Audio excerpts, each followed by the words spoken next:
ఓం ఓం నమః పాణినికాత్యాయన పతంజలిభ్యః.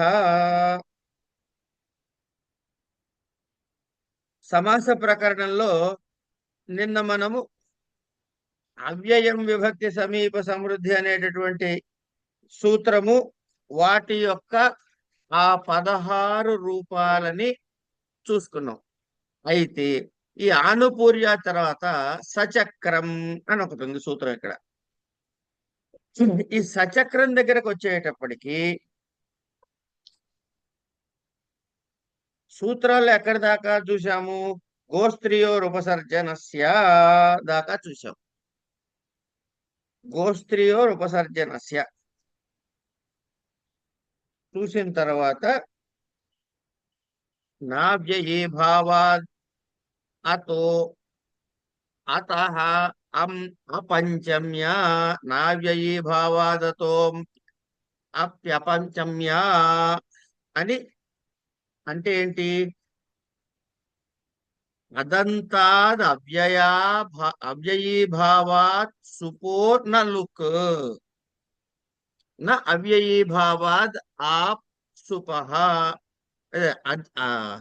అదంతాత్ అవ్యయీభావాత్ సుపః న లుక్ తస్య తు పంచమీం వినా అమాదేశ స్యాత్ దిశయోర్మధ్యే అపదిశం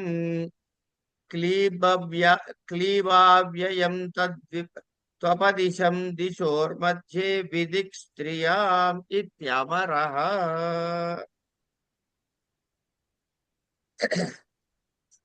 ఇక్కడ ఏమంటున్నాడు? ఈ అవ్యయీభావాలలో అప అనేది ఒకటి ఉంది కదా, ఒక దాన్ని ఏమంటారు, ఉపసర్గ. ఈ అప అనేది ఏ అంతంతో ఉంది?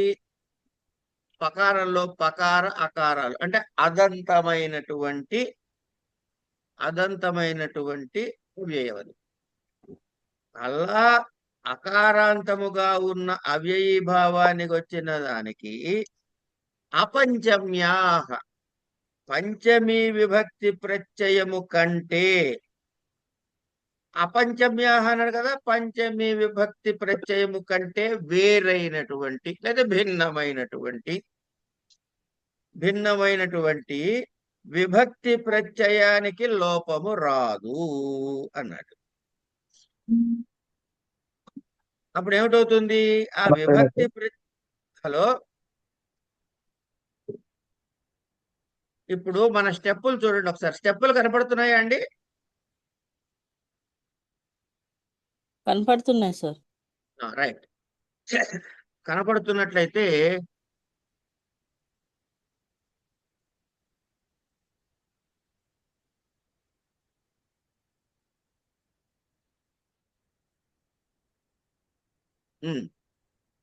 మొదట ఏం చెప్పాము? హరవ్, తర్వాత హరి ప్లస్ ని, అధి ప్లస్ సు చెప్పాం.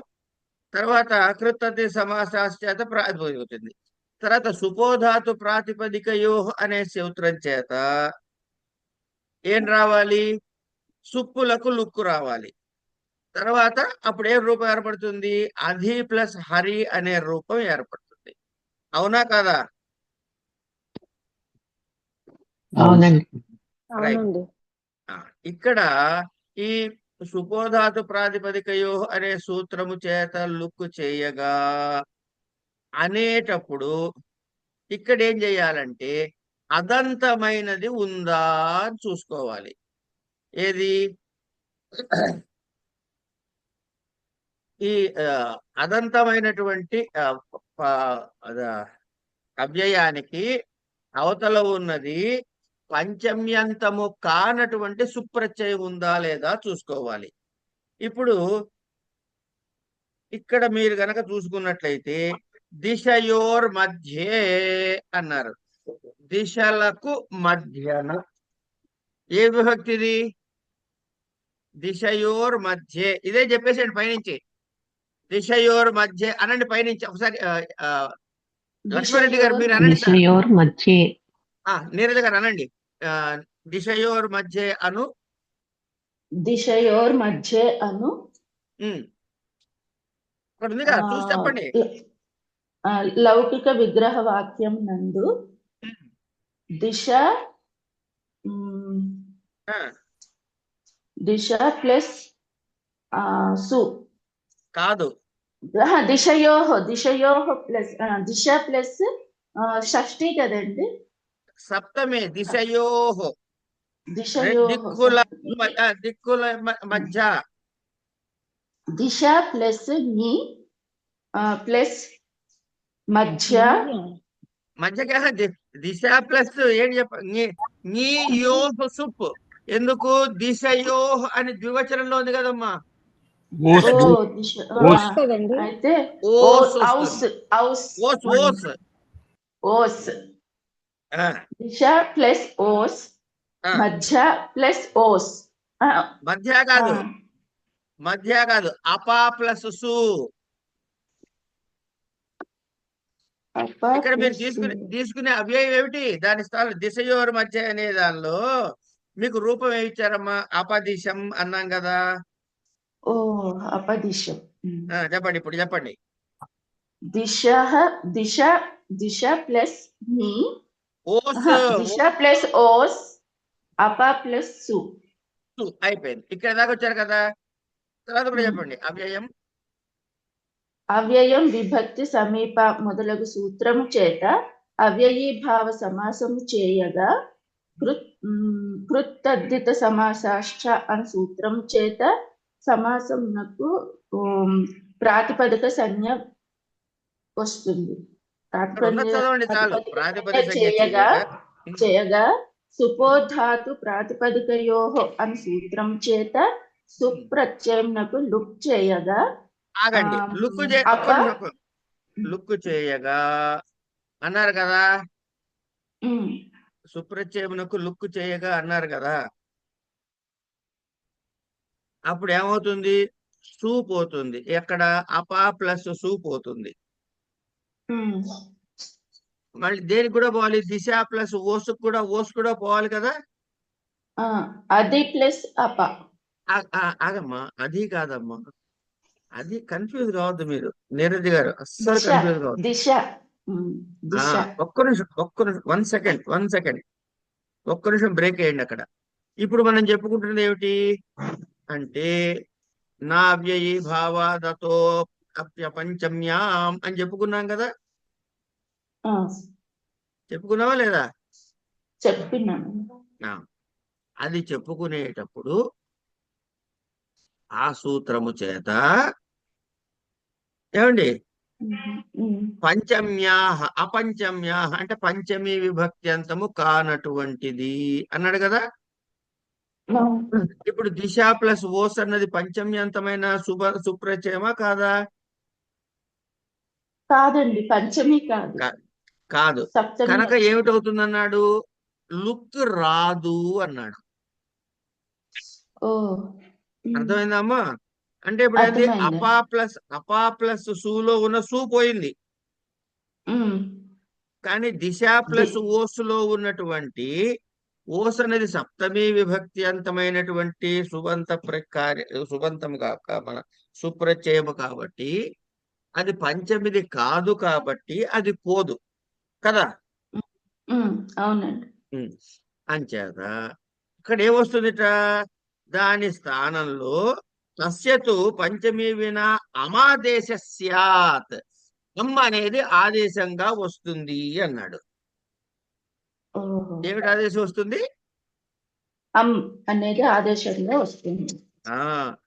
అనేది ఆదేశంగా వస్తుంది కాబట్టి అప్పుడు ఇక్కడ ఏం చేస్తున్నారు? ఇక్కడ సుపోధాతు లుక్కు చేయగా ఏమండి,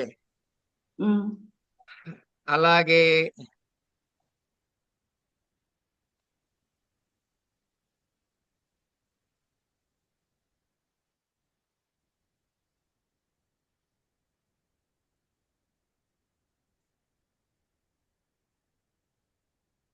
సరే ఇక్కడ ఏం చేస్తారంటే అట్లాగే ఈ సూత్రం రాయండి. ఏది? పంచమ్యా అనే సూత్రము చేత దిశ ప్లస్ ఓస్ అనేది ఓస్ అను ప్రత్యయము పంచమ్యంతము కాదుగా, పంచమి ప్రత్యయము కాదు కాబట్టి దాని స్థానములో అం ఆదేశముగా రాగా ఇప్పుడు మీ చేతిలో ఏమున్నాయి? సు పక్కన సు వెళ్ళిపోయింది పై సూత్రం చేత.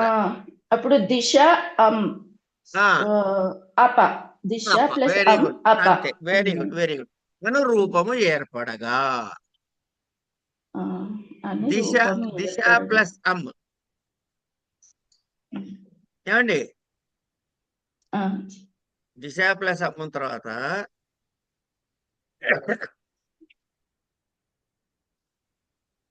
చెప్పండి చెప్పండి. ప్రథమ నిర్దిష్టం సమాస ఉపసర్జనం అని సూత్రం చేత దిశ దిశ కాదు, అప. అప అప అను ఒక్క నిమిషం మీకు అది ముందుకు పట్టుకుపోవాలా ఇది ముందుకు పట్టుకుపోవాలా అన్న డౌట్ వచ్చింది కదా ఇప్పుడు మీకు. వచ్చినప్పుడు ఏం అంటే చేయాలి? ప్రథమ విభక్తి అపకి ఉంది కాబట్టి అంతే, అది ముందుకు తీసుకెళ్ళాలి. అది అక్కడ ఉంది కాదు లెక్క. సూత్రములో ప్రథమ విభక్తి వచనం ఏది ఉంది చూడాలి. మన సూత్రం ఏంటి? అవ్యయం విభక్తి సమీపాని. అవ్యయం తర్వాత అవ్యయం ఒక పదము, విభక్తి సమీప ఒకటి వచనేషు అనుంది. ఉన్న 2 పదాలు ఉన్నాయి సూత్రంలో. అవ్యయం అన్నది ఒక పదము, తర్వాత విభక్తి ఉంది కదా, విభక్తి వచన వగైరా వగైరా వచనేషు అని ఒక్కొక్కటి ఉంది. ఈ వచనేషు అన్నది ఏ విభక్తి అవుతుంది? సప్తమి విభక్తి. సప్తమి. అవ్యయం అంటే ఏ విభక్తి అవుతుంది? ప్రథమ విభక్తి. ప్రథమ నిర్దిష్టం అంటే ఇప్పుడు సూత్రంలో ప్రథమలో ఏది ఉంది? అప. కాదమ్మా, సూత్రంలో ప్రథమలో ఏ పదం ఉంది? ఉపసర్జన సంజ్ఞ అప. ఒక్క మిగతా వాళ్ళు ఎవరు చెప్పరు. అవ్యయం ఉందండి. అవ్యయం. సూత్రములో మన సూత్రం గురించి మాట్లాడుతున్నాం. సూత్రములో ప్రథమా విభక్తిలో ఉన్న పదము ఏది? అవ్యయమా లేకపోతే విభక్తి ఆది ఇవన్నీ చెప్పిన అంతేషునా? అవ్యయం. ఇప్పుడు మీ చేతిలో ఉన్నటువంటి 2 ఏమేమిటది? దిశ ప్లస్ అం అప ప్లస్ సు. అప ఉంది కదా, సు లేదు ఇక్కడ, అప ఉంది. ఇందులో అవ్యయం ఏమిటి రెండిట్లో? అప. అందుకని అప ముందుకు వస్తుంది. అప అవ్యయం కాబట్టి ముందుకు వస్తుంది. అంతే. అదేంటి? ప్రథమ నిర్దిష్టం సమాస ఉపసర్జనం అన్నాడు కదా. ప్రథమతో ఏది చెప్తున్నాడు? అవ్యయం అనే పదాన్ని చెబుతున్నాడు. కనుక మీకున్న చేతిలో ఉన్న ఉదాహరణలో అవ్యయం ఏమిటి? అప. కనుక దానికి ఉపసర్జన సంజ్ఞ చేయగా తర్వాత ఉపసర్జనం పూర్వం అని సూత్రం చేత ఉపసర్జనం నాకు పూర్వ నిపాత చేయగా ఇప్పుడు మీ చేతిలో ఏముంది? అపదిశం అని ప్రాతిపదిక ఏర్పడగా సుబాది కార్యములు చేయగా అపదిశం అనేటటువంటి రూపము ఏర్పడినది. ఓకేనా? అర్థమైందండి? అర్థమైందండి. కొంతమంది ఏం చేస్తారంటే ఇప్పుడు నేను ఇక్కడ చెప్పిన ఈ స్టెప్ తీసుకెళ్లి సుబాది కార్యాలు ముందు పెడతారు. అది కూడా ఓకే. దాని తర్వాత మనం ప్రస్తుతానికి మనకి పద్ధతిలో చెప్పుకున్న విధంగానే చదువుకుందాం. ఇది అర్థమైందా? ఈ నావ్యయీ భావాదతో పంచమ్యా అనేటటువంటి రూల్ అర్థమైందా అండి? అర్థమైందండి. అంటే పంచమి రానప్పుడు ఇలా చేయాలి. పంచమి రానప్పుడు కాదు, కానప్పుడు. అప్పుడు ఏమవుతుంది? పంచమి వస్తే ఏమవుతుంది మరి? అప్పుడు లుక్ చేయాల్సి వస్తుంది. అంతే, కరెక్ట్. తర్వాత తృతీయ సప్తమ్యోర్బహుళం అన్నాడు. పైన ఏం చెప్పాడు? 2, 4, 83వ నెంబర్ సూత్రంలో నావ్యయీ భావాదతో పంచమ్యా అని చెప్పి దాని తర్వాతి సూత్రంలో దీనికి అపవాదు చెబుతున్నాడు. ఏమిటది? తృతీయ సప్తమ్యోర్బహుళం. ఈ బహుళం అనేది చాలా డిఫరెంట్ పదం అండి. విభాషకి బహుళానికి తేడా ఉంది. తెలుసా తెలీదా మీకు? తెలుసు తెలుసు సార్, తెలియదండి. తెలుసు సార్. తెలుసు రైట్. Yes, sir. అదంతాద్ అవ్యయీభావాత్ తృతీయ సప్తమ్యోర్ బహుళం బహుళం బహుళం అంభావస్యాత్. అది ఈ మనకి ఏంటంటే సున్నాలతో అనుస్వారాలతో రాసుకోవడం అలవాటు అయ్యి గ్రంథంలో మాకి భావతిస్తే అంబా అని చదవటం కొంచెం ఆలోచించుకోవాల్సి వస్తుంది అంతే. అంభావస్యాత్ అపదిశం అని ఉంది. ఇక్కడ ఏం చెప్పాడు ఈయన? మనకేం చెప్పారు? మనం ఇప్పుడు చేసిన ఉదాహరణ ఏంటమ్మా నీరజ గారు? అపదిశం అండి. అపదిశం. ఇప్పుడు తర్వాత సార్ ఇప్పుడు నాకు చెబుతున్నా విభాష బహుళం భేదం తెలియదండి వాటికి. చెప్తాలేండి. చెప్తా, కంగారులే చెప్తా.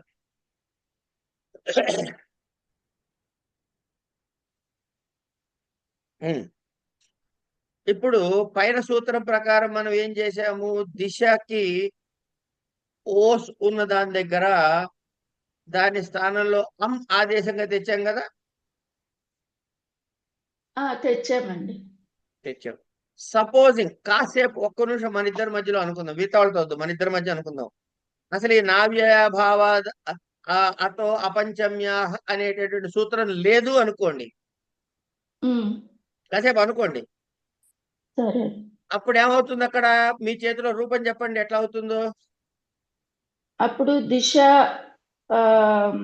దిశ ప్లస్ అప అవి మాత్రమే మిగులుతాయి. అంటే సుప్పులు లుక్ అవుతాయి కాబట్టి. కాదు, ఇక్కడ ఏం చెప్తాడంటే మనం సూత్రం చదవాలి ఒకసారి మళ్ళీ. మీ దగ్గర ఉందా ఈ సూత్రం లేదా? ఏదండి? నేను చదువుతున్నది తృతీయ సప్తమ్యోర్ బహుళం అనే సూత్రం ఉందండి. ఉంది కదా. ఇప్పుడు చెప్పండి అక్కడ నావ్యయీభావాదతో అపంచమ్యా అన్నప్పుడు ఏమండి? అదంతమైన అవ్యయీభావ ఇది గనక ఉన్నట్లయితే పంచమి కానటువంటి వాటికి ఏమిటవుతుంది? లుక్ కాదు అన్నాడు. నా లుక్ కాదు కదా. అదంత అవ్యయీభావాత్ సుపహ న లుక్ అంటే లుక్ రాదు అని చెప్పేశాడు. కనుక ఇప్పుడు ఇక్కడ ఉన్న విభక్తి ఏమిటది? సప్తమి విభక్తి. సప్తమి. ఒక్కరు ఏమండి అందరూ జాగ్రత్తగా ఫాలో కండి. ఇది సప్తమి విభక్తి కనుక దీనికి లుక్ వస్తుందా రాదా ఈ సూత్రం ప్రకారం? ఈ సూత్ర ప్రకారం అంటే నావ్యయీభావ సూత్ర ప్రకారం లుక్ రాదు. అంచేత మీ చేతిలో ఏమేమి ఉంటాయి? దిశ అప. అమ్మద్దు. దిశ ప్లస్ దిశ దిశ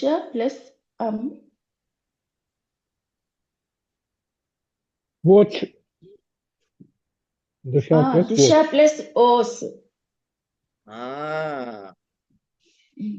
అంచేత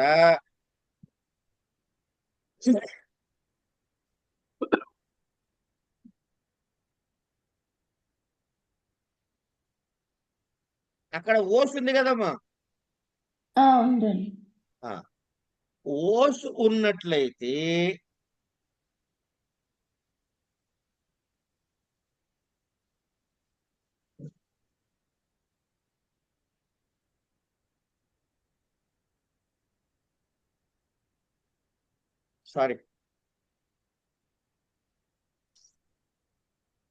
ఈ దిశ ప్లస్ ఓస్ అని ఉంది. దాని తర్వాత సూత్రం చదవండి. తృతీయ తృతీయ సప్తమ్యోర్ బహుళం సప్తమ్యో అన్నాడు. బహుళం. ఉమ్, అంచేత మీ చేతిలో ఏముంది ఇప్పుడు? మీ చేతిలో ఉన్నది దిశ ప్లస్ ఓస్ తర్వాత ప్లస్ అపా అప. ఉంది. ఎందుకంటే దాని సూ పోయింది కాబట్టి. ఉమ్, ఈ ఓసు పోలేదు. ఎందుకు? నావ్యయి భావనతో అపంచమ్యాహ అనే సూత్రము చేత ఓస్ అలాగే ఉమ్, ఉంది. ఉమ్, ఉంది. పైగా ఆ సూత్రం చేతి ఏం చెప్పాడు? నావ్యయి భావాలు వృత్తి చూడండి.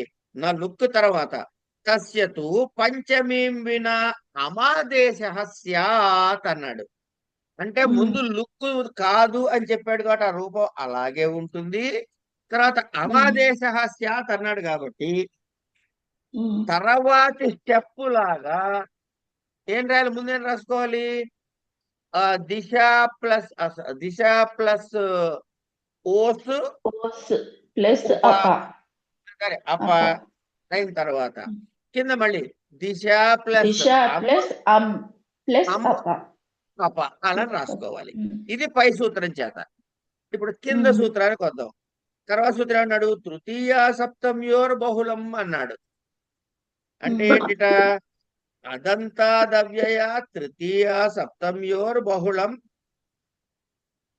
బహుళం అంభావస్యాత్ అన్నాడు. అపదిశ ఉమ్, తర్వాత చెప్తా. అపదిశం అపదిశేన అపదిశం అపదిశే బహుళగ్రహణాత్ సుమద్ర బహుళగ్రహణాత్ సుమద్రం ఉన్మత్తగంగమిత్యాదౌ సప్తమ్యాః నిత్యమంభావః విభక్త్యేత్యాదేతర విభక్త్యేత్యా విభక్తేత్యాదేర అయమర్థః విభక్తి. అయమర్థః విభక్త్యర్థాదిషు వర్తమానమవ్యయం సుబంతేన సహ సమస్యతే సో వ్యయీ భావః విభక్తౌ తావత్ హరౌ ఇత్యదిహరి సప్తమ్యర్థస్యైవాత్రోద్యోతకో అధిహరి ప్లస్ ని అధి ఇత్యలౌకికం విగ్రహవాక్యం నిపాతేనాభిహితే అప్యధికరణే వచన సామర్థ్యాత్ సప్తమి. తర్వాత 13వ సూత్రం కూడా చెప్తున్నాండి. అవ్యయీ భావశ్చ. ఇక్కడ విభాషకి బహుళానికి తేడా చెప్పుకుందాం ఒక్క నిమిషం. విభాష అంటే ఏమిటి? రావచ్చు రాకపోవచ్చు, అంతే కదండి.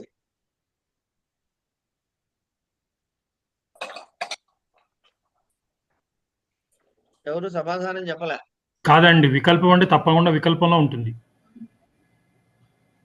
విభాష అంటే ఎయిదర్ దిస్ ఆర్ దట్ అనే కదా. అంతే. వికల్పం అన్నా విభాష అన్నా ఎయిదర్ దిస్ ఆర్ దట్. ఆ, అది కానీ ఇది కానీ వస్తుంది. అదే వస్తుందని చెప్తున్నా నేను కూడా.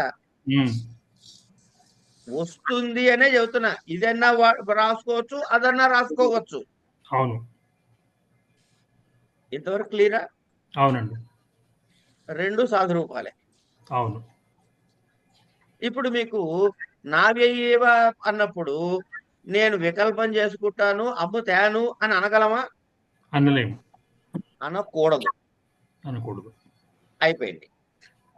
తర్వాత అది వికల్ప కానీ విభాష అని కానీ వాడితే ఇప్పుడేం వాడాడు అంటే బహుళం అన్నాడు.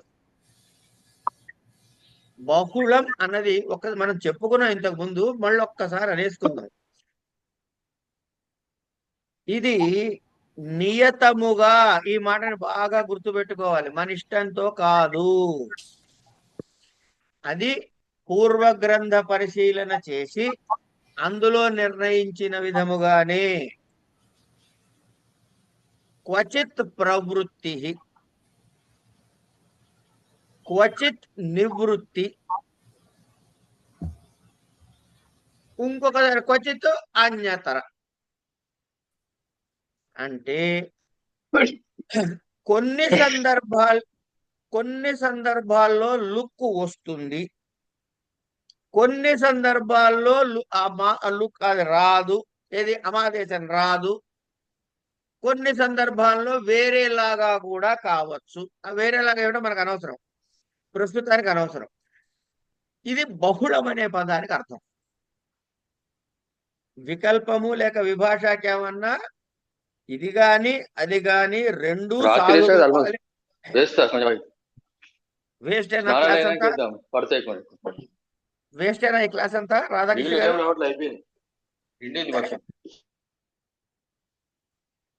ఏం పట్టించుకోరు, ఆయన భాషలో ఆయనే ఉన్నారు.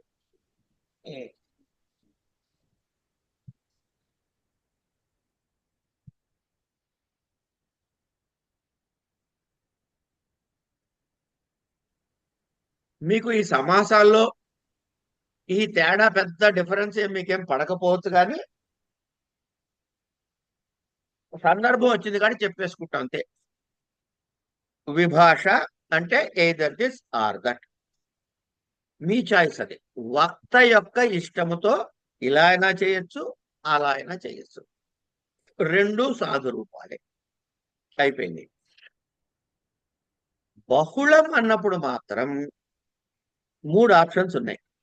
చెయ్యొచ్చు, చెయ్యాలి, చెయ్యొచ్చు, చెయ్యకూడదు కదా, చెయ్యొచ్చు చేయకపోవచ్చు కదా. అక్కడ ఉంది, ఇక్కడ చెయ్యాలి, చెయ్యకూడదు, ఇంకోలా చెయ్యాలి అని 3 ఆప్షన్స్. చెయ్యాలి అని అన్నప్పుడు చేసే తీరాలి. నేను చెయ్యను, నేను రెండోది వాడతా అంటే కుదరదు. చెయ్యొద్దు అంటాడు వాడు, చెయ్యకూడదు, నేను చేస్తా అనకూడదు. ఇగో ఈ రెండు కాదు, ఇంకోలా చెయ్యి అంటాడు అంటే అదే చెయ్యాలి, అంతేగాని ఈ రెండు చేయకూడదు. ఇది బహుళానికి విభాషాకి ఉన్న తేడా. ఇది అర్థమైంది లేదా చెప్పండి ఫస్ట్. అర్థమైందండి. అంటే బహుళంలో వక్త యొక్క ఇష్టం కాకుండా అక్కడ రూల్ ప్రకారంగా నడుచుకోవాలి, అంతే కదా అంతే గురుగారు? అంతే అంతే అంతే. దీన్నే నియతముగా ప్రవర్తిస్తుంది, నియతముగా ప్రవర్తించదు అని చెప్తాడనమాట. అది డిఫైన్డ్, దాన్ని మనం మార్చే హక్కు మనకి లేదు. ఇది బహుళానికి దీనికి ఉన్న తేడా. ఓకేనా? ఇంతవరకు అర్థమైందా? ఈ మాట అర్థమైందా కాలేదు చెప్పండి చాలా. అర్థమైందండి. రైట్. ఇది అర్థమైతే దీని తర్వాత ఇక్కడ ఏం చెబుతున్నాడు చూద్దాం. దీని వృత్తి చదువుదాం. దేంది? ఏది? తృతీయ. ఏది చెప్తున్నాం? తృతీయ సప్తమ్యోర్ బహుళం. తృతీయ సప్తమ్యోర్ బహుళం అనే సూత్రాన్ని చూస్తున్నప్పుడు ఇందులో వృత్తి ఏం రాస్తున్నాడు అంటే అదంతాత్. ఇప్పుడు పైన వచ్చేసామండి. ఎక్కడి దాకా వచ్చాము? 2, 4, 83 వరకు వచ్చేసాము. అంటే మన చేతిలో ఏముంది ఇప్పుడు? దిశ ప్లస్ వస్తుంది. ఏమండి? ఇప్పుడు దిశ ప్లస్ ఓసున్నాక ఏం చెబుతున్నాడయ్యా అని చూసినట్లయితే అదంతాద్ అవ్యయీభావాత్ తృతీయ సప్తమ్యోహో బహుళం అంభావస్యాత్ అన్నాడు. బహుళముగా అంభావము వస్తుంది అన్నాడు. అంటే రావాలా రావద్దా అన్నది మనం నిర్ణయం చేసుకోవాలి. ఎట్లా? చెప్పిన దాన్ని బట్టి. అది ఏం చెబుతున్నాడో చూద్దాం. కింద ఏమి ఇచ్చాడు చదవండి. అపదిశం నెంబర్ 1. ఇదేమిటి? అది తీసేస్తే అమ్మాదేశం ఉంటే అపదిశేనా. ఇప్పుడు ఇది అవ్యయీ భావంలోకి ఒక్క నిమిషం అమ్మా, అవ్యయీ భావంలోకి మారుతుంది కదమ్మా. ఇప్పుడు ఇది చేస్తున్న సమాసం ఏ సమాసము?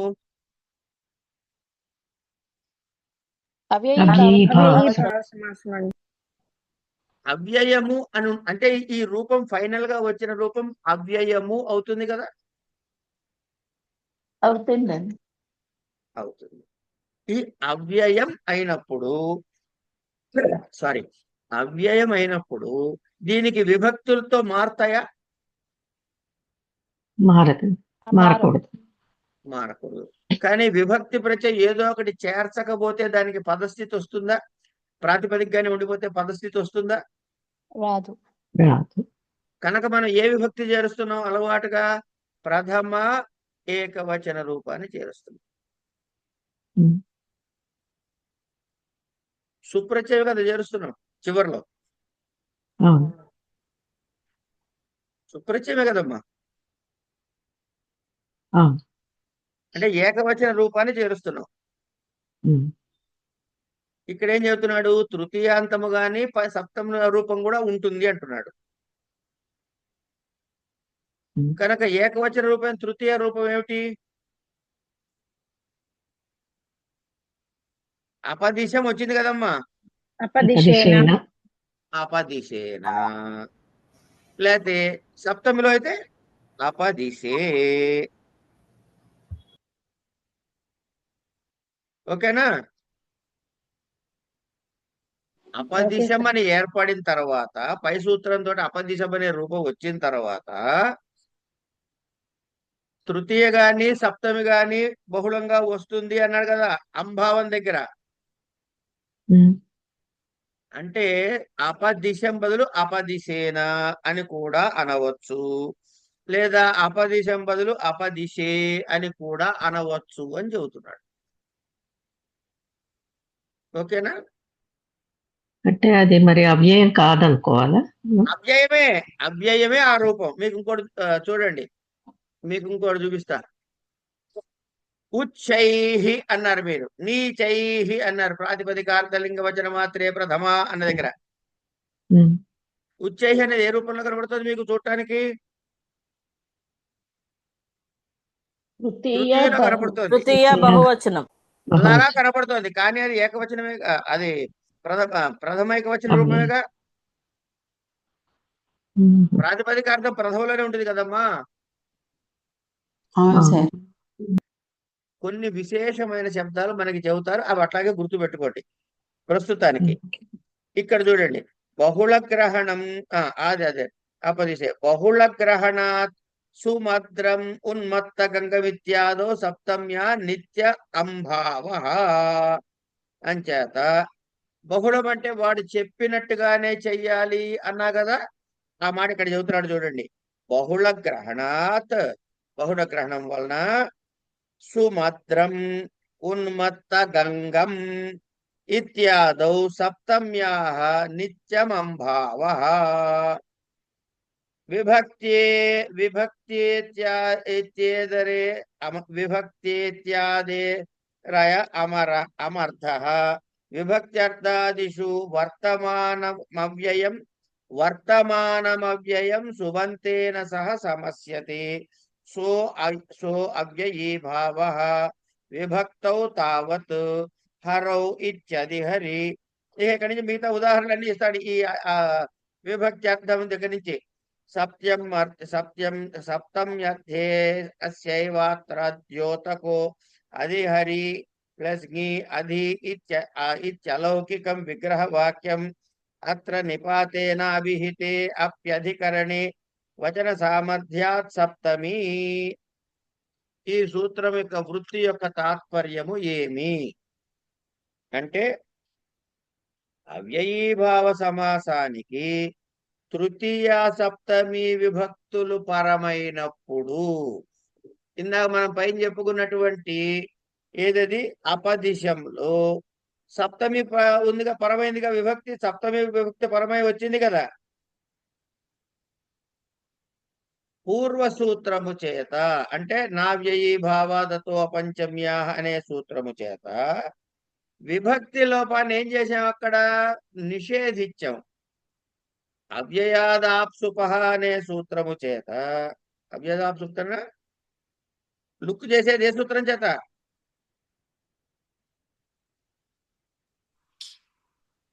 సుపోధాతు ప్రాతిపదికయో.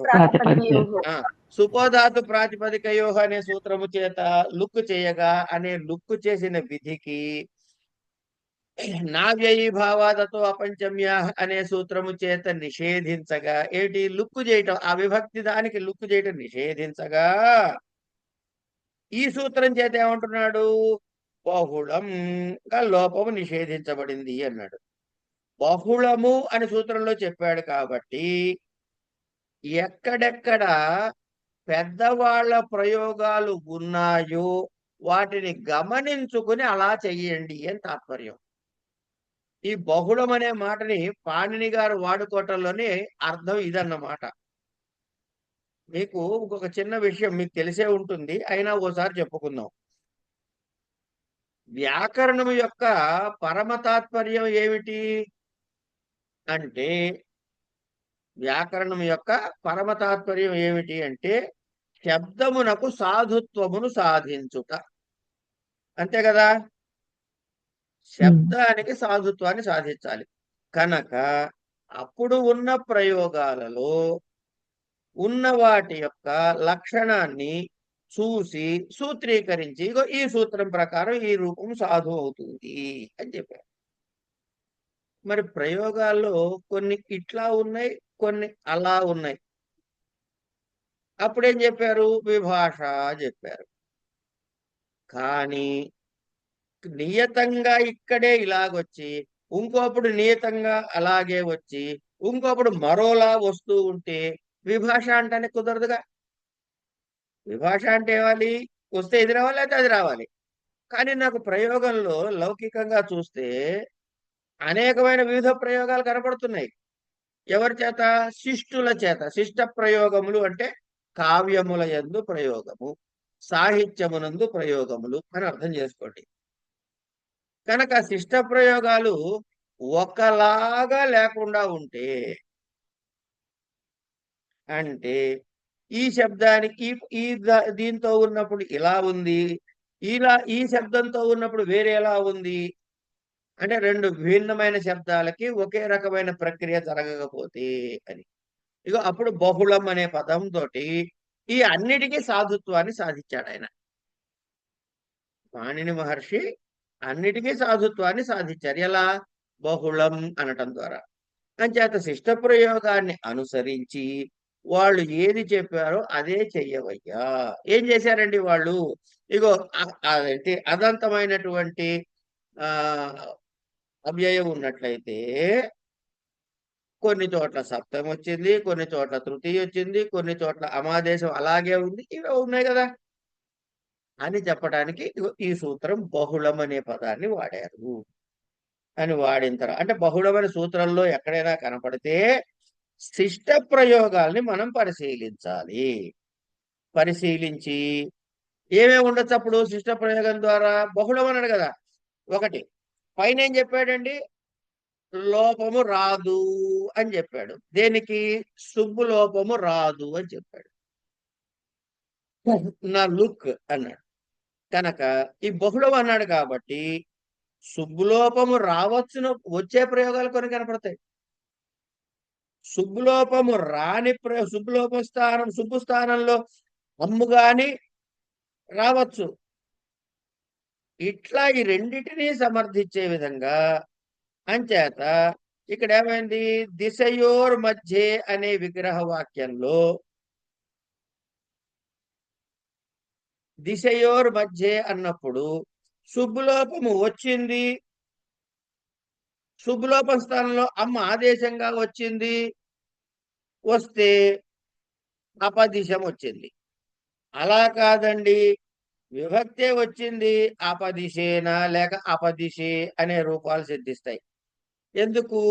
ఇందులో తృతీయ సప్తమి విభక్తులు లోపించకుండా ఉండటాన్ని మనం గమనించాలి. అంటే అమ్ ఆదేశం రాకపోతే పైన ఉన్నటువంటిది అదే ఉండిపోతుంది కదా, తృతీయ విభక్తి కానీ సప్తమి విభక్తి కానీ.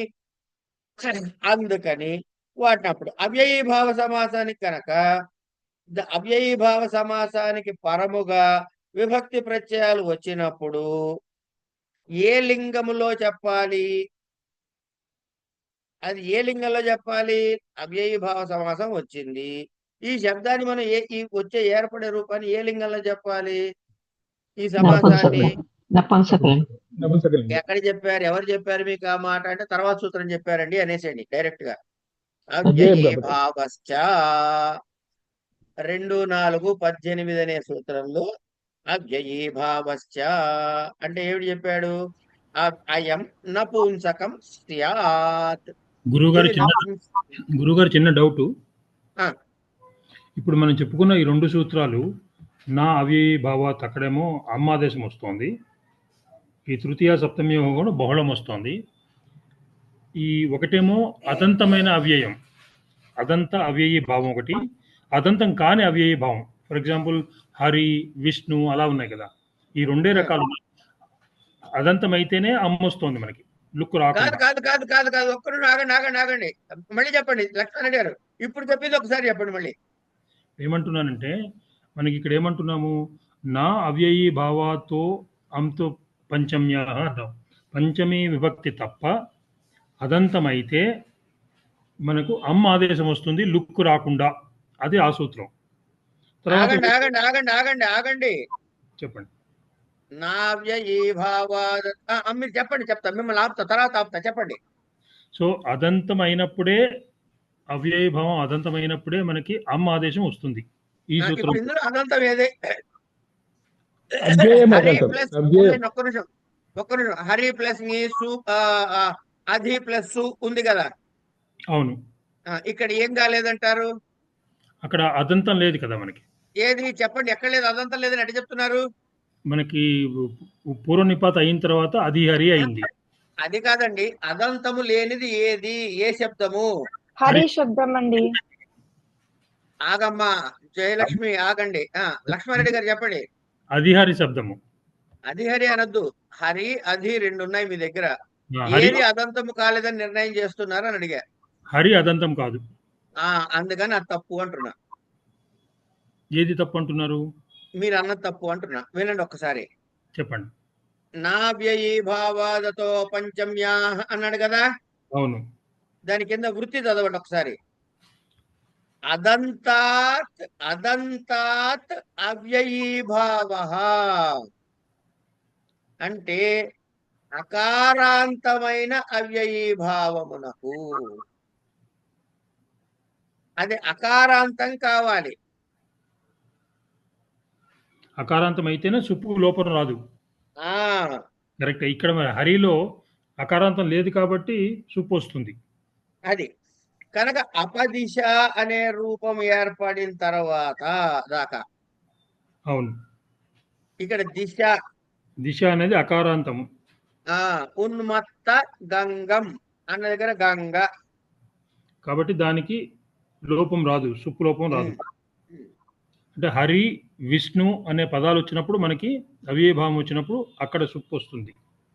అయితే మీరు హరి అని చెప్పకండి అంటున్నా నేను. ఎందుకంటే మీకు అవ్యయీభావ రూపం ఏర్పడిన తర్వాత చేయాలి ఈ పని. అవును, ఈ ఉపసర్జనం చెయ్యాలా చెయ్యొద్దా నిర్ణయం అయిన తర్వాత చూడండి అంటున్నా. అది చెప్పదలుచుకుంది. ఇప్పుడు ఉపసర్జనం చేసి పూర్వనిపాతం చేసిన తర్వాత మన దగ్గర ఉన్నది అది హరి ఉంది. చెయ్యాలా చెయ్యొద్దా అనే నిర్ణయం చేసిన తర్వాత అనండి. ఏది చేయాలా చేయొద్దు అనేది? నిపాత చెయ్యాలా వద్దా అని. ఆ నిపాత చేసేసాం అప్పటికి. అది చేసిన తర్వాతనే కదా అధిహరి వచ్చింది మనకి. అదే అండి, కొన్ని చోట్ల నిషపాత చేయాల్సిన అవసరం రాకపోవచ్చు కదా. రాకపోవచ్చు. అందుకే అన్న నిపాత చేశాక అనకుండా నిపాత చెయ్యాలా వద్దో నిర్ణయం అయిన తర్వాత అన్న. ఓకే, జస్ట్ ఒక చిన్న వర్డ్ చేంజ్ అంతే. నిపాత డెసిషన్ తీసుకున్న తర్వాత అంటున్నారు మీరు. అంతే. ఇప్పుడు నిపాత అనేది ఇది అవ్యయము ముందుకు వెళ్ళి మనకి పూర్వ నిపాత అయింది. ఆ పూర్వ నిపాత అన్ని సందర్భాల్లో జరగదు అని చెప్తున్నాం కదా. ఒక్కొక్కసారి ఉదాహరణకి శాక్య లేశ అన్నాం అనుకోండి. శాక్య అనేది మనకి పూర్వంలోనే ఉంది కాబట్టి మళ్ళీ దానికి సెపరేట్ గా పూర్వం అని అనక్కర్లేదు. ఎందుకంటే అది ప్రధాన సిస్టమ్ ఆల్రెడీ ఉంది కాబట్టి. అదే చెప్తున్నా సార్. అందుకనే ఒక్కొక్కప్పుడు రాదు కూడా. కాబట్టి టెక్నికల్ గా మనం తప్పు స్టేట్మెంట్ ఇవ్వకుండా ఉండటం కోసమని ఆ నిర్ణయం తీసుకుని అని అన్నా. ఓకే, పూర్వ నిపాత నిర్ణయం తీసుకున్న తర్వాత అప్పుడు వెరిఫై చేస్తాం. అప్పుడు అదంతము గురించి మాట్లాడుకుంటాం. ఇప్పుడు అవ్యయీభావస్య అన్నప్పుడు అయం నపుంసకం స్యాత్. ఓకే, అయిపోయింది. Sorry for deviation. లేదు, అయ్యో భలేవరే, ఇవన్నీ అవసరమైన విషయాలండి బాబు. మీరు సారీలు చెప్పకండి. ఇక్కడ సారీలు బీరీలు ఏమి ఉండవు. ఏది అనిపిస్తే అది అనేసుకుంటేనే అది అటు ఇటు తేల్చేసుకోగలుగుతాం. కడుపులో దాచేసుకుంటే ఎట్లా ఉంటుంది? అవ్యయం అయం నపుంసకం స్యాత్. ఇది నపుంసక లింగంలో ఉంటుంది. అంటే లింగం తేల్చేశాడు. హ్రస్వో నపుంసకే ప్రాతిపదికస్య అంచేత నపుంసక లింగంలో ప్రాతిపదిక హ్రస్వం అవుతుంది.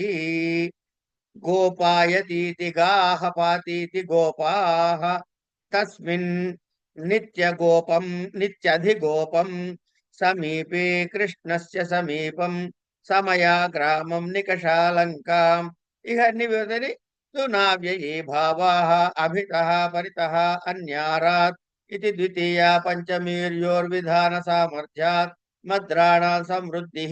ఇవన్నీ వరుసగా మనం చెప్పుకున్నటువంటి 16 ఉదాహరణలకి కావలసిన విగ్రహ వాక్యాలన్నీ ఇచ్చుకుంటూ వచ్చాడు. ఇచ్చిన తర్వాత ఇక్కడ వరకు వస్తే ఏమిటవుతుంది? ఈ రూపాలన్నీ చెప్పాడు. చెప్పిన తర్వాత అంటే అవ్యయభావం అనేది నపుంసకలింగ రూపము అని తేల్చిన తర్వాత ఇంకొక సూత్రం చెబుతున్నాడు. ఏమిటది? అవ్యయీభావే చ కాలే. అవ్యయీభావశ్చ కాలే అనంటే సహస్య సస్యాదవ్యయ భావేతు కాలే.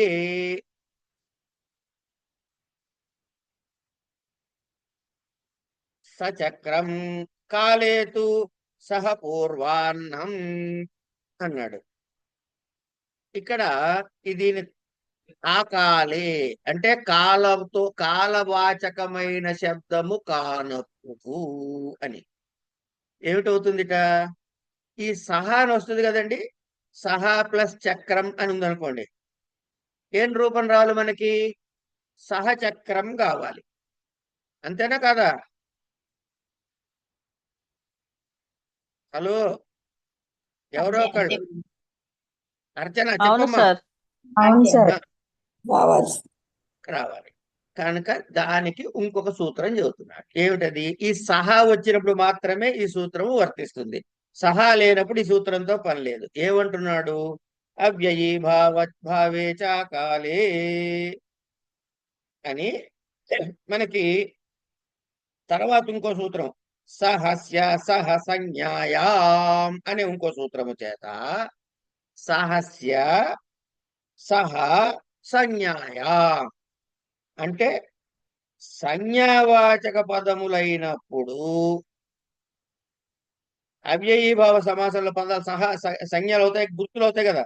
అయినప్పుడు సహా అనే స్థానములో స ఆదేశంగా వస్తుంది అని చెప్పాడు. అంటే సహా తీసేసి సా పెట్టుకోవాలి. అప్పుడు ఏమైంది? సహచక్రం కాస్త సచక్రం అయింది. సహరి అయింది. స ఇంద్ర అయింది. అందుకే ఏం చేద్దాం?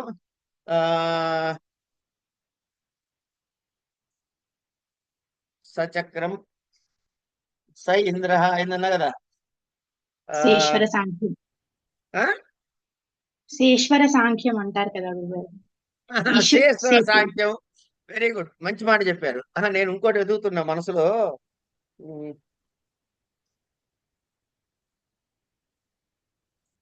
సశివ సహరిస్తేంద్ర సోక్షర పరమస్వరాట్ అని మనకి మంత్రపుష్పంలో వస్తుంది, వింటూ ఉంటాంగా. సశివ సహరిస్తేంద్ర సోక్షర పరమస్వరాట్ యోపాం పుష్పం వేద పుష్పవాన్ ప్రజావాన్ భవత్. దాని ముందు వస్తుంది చూడండి ఆ మాటలు అన్ని. అక్కడ సా అనే వస్తుంది. ఎందుకు వస్తుంది అంటే ఆ సహా దగ్గర అవన్నీ కూడా కాలవాచకములు కానవు గానుక. ఆకాలే చ అకాలే అన్నారు కదా. కాలవాచకం మాత్రం కాకూడదు. హరి అన్నది కాలవాచకం కాదు, చక్రం అన్నది కాలవాచకం కాదు. మరి అందుకనే ఉన్నాడు పూర్వాన్నం అంటే మధ్యాహ్నం ముందు అన్నది. ఇది కాలవాచకమా కాదా? పూర్వాన్నం అన్నది కాలవాచకం అండి. అంచేత ఇక్కడ సహా అన్న దగ్గర సహానే ఉంటుంది కానీ సా రాదు. కనుక సపూర్వాన్నం అనకూడదు. సహ పూర్వాన్నం అని అనాలి, సహ మధ్యాహ్నం అని అనాలి, సహ సాయాహ్నం అని అనాలి. అట్లా కాలవాచకమైతే మాత్రము రాదు, మిగతా వాటికి వస్తుంది. ఇంకొక చిన్న డౌట్ గురుగారు, ఇక్కడ చెప్పండి. మిమ్మల్ని ఆపేస్తున్నాను మధ్య మధ్యలో, క్షమించండి. ఆపి తీరాలి, చెప్పండి. ఇప్పుడు సచక్రం అన్నప్పుడు అవిభావే చాకాలే సూత్రంతో కాలవాచకం కాదు కాబట్టి సహసత్వము సా ఆదేశం వస్తుంది అని రాస్తాము. ఉమ్, కానీ ఇదే సచక్రం అనేది అవ్యయం విభక్తి అనే దానిలో యుగపత్ అనే అర్థంలో, అవ్యయం యుగపత్ అనే అర్థంలో సచక్రం ఎగ్జాంపుల్ తీసుకుంటున్నాం. సాచక్రం ఇస్తే అది కూడా రాయాలి, ఇది కూడా రాయాలి కదా? కాదు కాదు కాదు కాదు కాదు, ఒక్క నిమిషం ఉండండి. మీరు రూపశుద్ధి చేయండి ఇప్పుడు. ఏమన్నారు? అవ్యయం విభక్తి సమీప సమృద్ధి దగ్గర సచక్రం ఇచ్చాడు కదా. అవును. దాన్ని దాన్ని చెప్పండి, స్టెప్పులు చెప్పండి మీరు. సచక్రం స్టెప్పులు చెప్పమంటారా? ఓకే. సమస్త పదము సచక్రము, లౌకిక విగ్రహము చక్రేణ, లౌకిక విగ్రహం ఏంటి? లౌకిక విగ్రహము చక్రేణ యుగపత్, అలౌకిక విగ్రహము చక్ర టా సహ. మీరు అక్కడ సహా రాశారా, సా రాశారా? సహ రాశాను. ఇంకా చెప్పండి, నెక్స్ట్ వెళ్ళండి, నెక్స్ట్ వెళ్ళండి. సహ రాసిన తర్వాత అలౌకిక విగ్రహంలో చక్ర టా సహ సు రాసిన తర్వాత మనం చెప్పండి, మళ్ళీ చెప్పండి. చక్ర టా సహ సు, దాని తర్వాత మనం సుపోధాతు ప్రాతిపదిక యోహన్ సూత్రం చేత లుక్ చేసేస్తాం. చేయండి. చక్ర సహా మిగులుతుంది. చక్ర సహా మిగిలిన తర్వాత మనం ఉపసర్జన సంజ్ఞ తెచ్చుకుంటాం. ప్రథమ నిర్దిష్టం సమాసే ఉపసర్జనం అంటూ సహ అనే దానికి ఉపసర్జనం విధించి పూర్వనిపాతం చేసి ఉపసర్జనం పూర్వనిపాతం అని చెప్పేసి సహా ముందుకు తెచ్చుకొని సహచక్ర చేస్తాం. చేసిన తర్వాత సహచక్ర వస్తుంది. సహచక్ర వచ్చిన తర్వాత దానికి మనము సుప్పు చేరుస్తాం. సుప్పు చేరిస్తే సహచక్ర సు అవుతుంది. అక్కడ మీరు ఇగో ఈ అవ్యయీ భావ శాకాలే అనే తగిలించండి. ఓకే, అక్కడే తగిలించమంటారు. అక్కడ తగిలించండి. ఓకే, అక్కడ తగిలించేస్తే సహా అల్లా సా అయిపోయింది. ఆగండి ఆగండి ఆగండి ఆగండి ఆగండి ఆగండి మీకు క్లారిఫై చేయాలి కదా, నేను మీకు క్లారిఫై చేయాలి కదా నాయన నేను. ఇప్పుడు అది హరి నిర్మక్ష. ఇప్పుడు ఒక్క నిమిషం ఉండండి, నా టేబుల్ చూడండి. పైన ఏం రాశాను? టేబుల్ చదవండి. ఇచ్చిన సమాసము అనే లైన్ చదవండి. ఇచ్చిన సమాసము లౌకిక విగ్రహ వాక్యము, అలౌకిక విగ్రహము వాక్యము, సూత్రము అధిక సూత్రములు. రైట్. ఈ అధిక సూత్రముల దగ్గర అది హరి దగ్గర అన్ని బ్లాంకులు ఉన్నాయి. ఇక్కడ రండి, సచక్రం దగ్గరకు వచ్చినప్పుడు ఏం సూత్రం రాశాను? అవ్యయీ భావే చాకాలే అనే సూత్రం అక్కడ అధికంగా తగిలించుకోవాలన్నమాట ఒక స్టెప్ లో. ఓకే, తగిలించుకుంటే ఆ సహా కాస్త సా అయిపోతుంది. అయిపోయింది. అయిపోయింది. ఇప్పుడు ఏ స్టెప్ లో చేసాం మనం? అది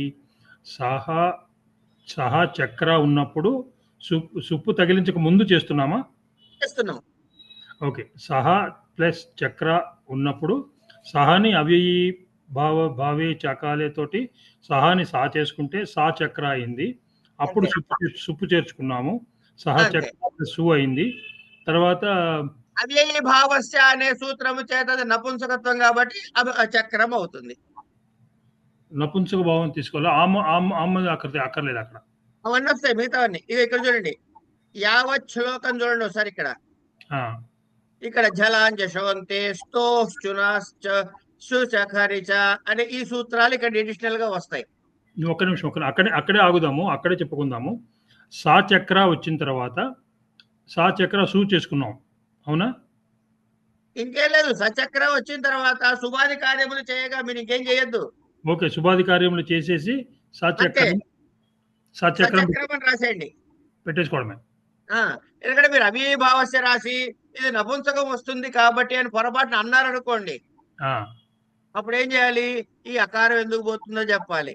కారం ఎందుకు వస్తుందో చెప్పాలి, అమ్మ ఎందుకు వస్తుందో చెప్పాలి, ఉమ్, ఇవన్నీ ఓకే చాలా చెప్పాలి అక్కడ సూత్రాలు. మన శబ్దాధికారం చదువుకోలేదు కాబట్టి ఓకే అందులోకి పోవద్దు. ఓకే. సో అక్కడ లుక్ చేసేసుకుని సచక్రం రాసేసుకోవడం. అంతే. ఓకే.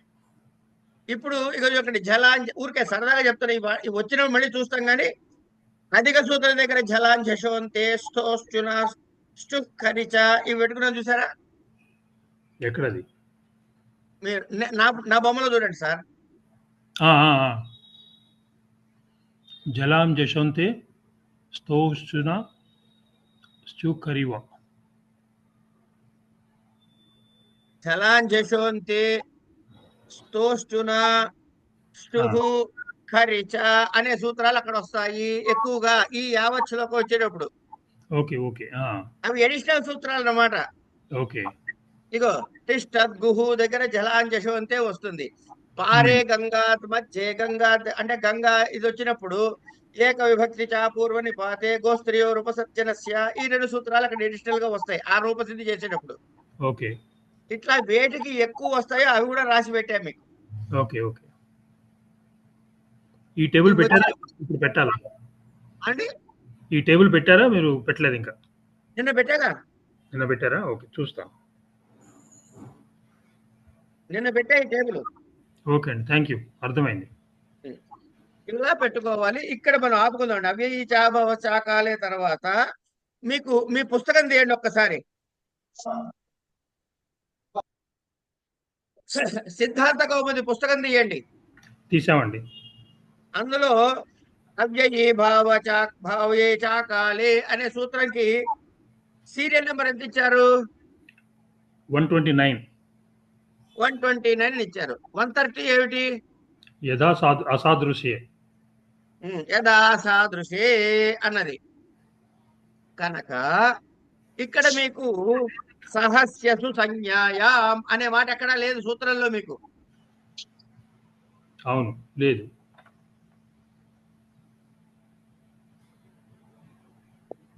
లేదు లక్ష్మారెడ్డి గారు లేదండి. నా మాట ఏనండి, మీరు అది చూడక్కర్లేదు, ఉన్నది అక్కడ.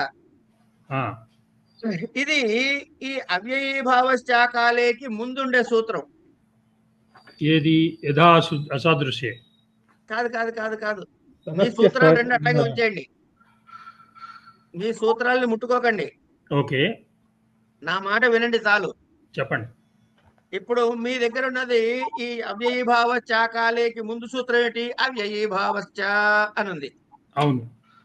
దాని తర్వాత అవ్యయీభావే చాకాలే ఉంది. అవును. దాని తర్వాత ఏదో యథా సాదృశే అన్నారు. అవును కదా. ఇప్పుడు అవ్యయీభావశ్చాకాలే అనే దగ్గర ఏం చెయ్యాలని మీకు చెప్పింది అక్కడ సూత్రం? ఏం చెప్పలే. వృత్తి చదవండి ఇప్పుడు.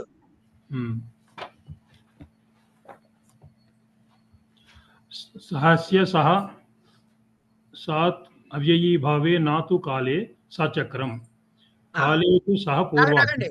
అంటే ఇక్కడ సహస్య స్థానంలో సకారం ఆదేశంగా వస్తుంది అని చెప్పాడు. ఎప్పుడు? కాలవాచకము కానప్పుడు అన్నాడు. అవును. ఈ సహస అన్నవి మీకు ఎక్కడి నుంచి వచ్చాయి అంటే ఈ సహస్థానంలో సకారం వస్తుందని ఎక్కడ చెప్పారంటే ఈ సూత్రానికి ముందు సూత్రంలో చెప్పబడింది. అది భట్టోజీ దీక్షితులు గారు రాసిన సిద్ధాంత కౌముది క్రమంలో ఈ మాటని వేరే దీని పూర్వమే చెప్పేబడింది ఎక్కడో. ఓకే. పూర్వం ఉన్నటువంటి ప్రకరణాలు ఉన్నాయే, ఇది ఇప్పుడు మనం చదువుతున్న సమాస ప్రకరణం. అవును. దీని పైన ప్రకరణాలు ఉన్నాయి కదా. అవునవును. ఇక్కడ ఎక్కడో చెప్పబడిపోయింది ఇది. వృత్తిలో కింద రాశాడు సహస్య సహ సంజ్ఞాయామని 6378, శాఖలేమో 6381. అంటే 6378 లోనే చెప్పాడు. అది మీకు ఇక్కడ రాదు లిస్ట్ లో. కారణం ఎందుకు రాదు అంటే అది వేరే ప్రకరణలో ఉపయోగించబడింది ఆల్రెడీ. Okay okay. ఇక్కడ మన ప్రిజంప్షన్ ఏమిటి? ఆ ప్రకరణాలని చదువుకున్న తర్వాత లక్ష్మారెడ్డి గారు సమాస ప్రకరణం చదువుతున్నారు అని అనుకుంటున్నారు కదా గ్రంథకారుడు.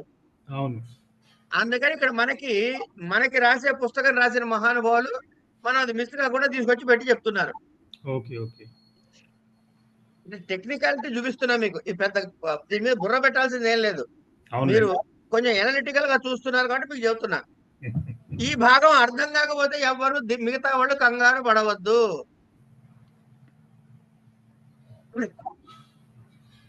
క్లియర్ అండి ఇక్కడికి? Clear sir. ఇక్కడికి వచ్చేటప్పటికి మనకి అవ్యయ భావంలో ఉండేవన్నీ కూడా ఆల్మోస్ట్ అన్ని రూపాలు సిద్ధించేస్తాయి. అవును. గురువు గారు చాలా బాగుంది పాఠం. ఏమండి? గురువు గారు చాలా బాగుంది పాఠం. సంతోషం. లక్ష్మారెడ్డి గారు కలిసి you are conspiring to teach the subject somehow and push into our brains.